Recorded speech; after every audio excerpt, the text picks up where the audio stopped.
Paris. When Louis XV opened the École Militaire, all bets on world peace were off the table.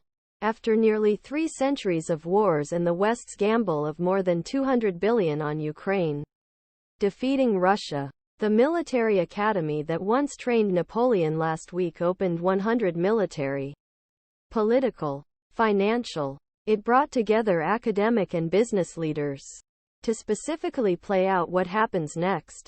Soon, between stern looks chattering glasses of wine, you will hear the painful and morally thick story of 4 deadly conflicts in Ukraine: diplomatic, military, economic, information. The narratives are bogged down by agency rules that allow politically panicked government officials and their secret kibitzers to speak freely, but without being identified or quoted as to whether the $75 billion America has invested so far in Ukraine's win is a lock or a sucker's bet.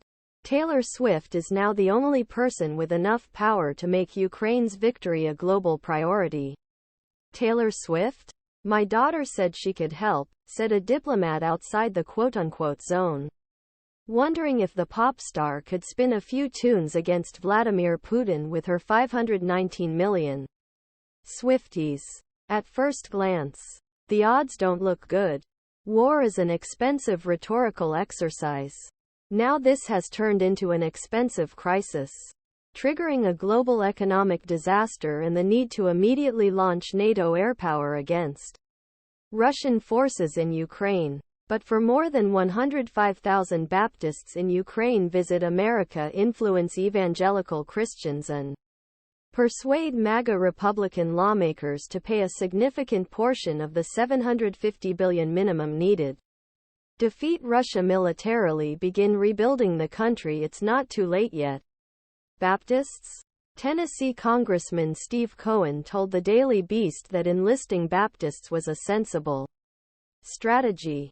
The world is in a weird, crazy situation right now, and Ukrainians certainly won't be able to get Republicans on board without some help, says Bible Belt Democrat member of House Judiciary Committee.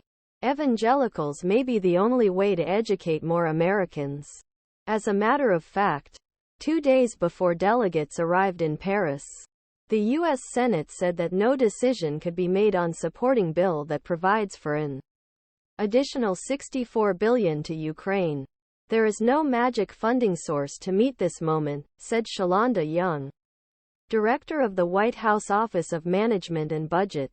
America is washing its hands of Ukraine, a Ukrainian government advisor groused on the sidelines of the Paris summit. While military spending priorities are directed towards China, our country and all of Europe are under attack by Russian gangsters and social media propaganda.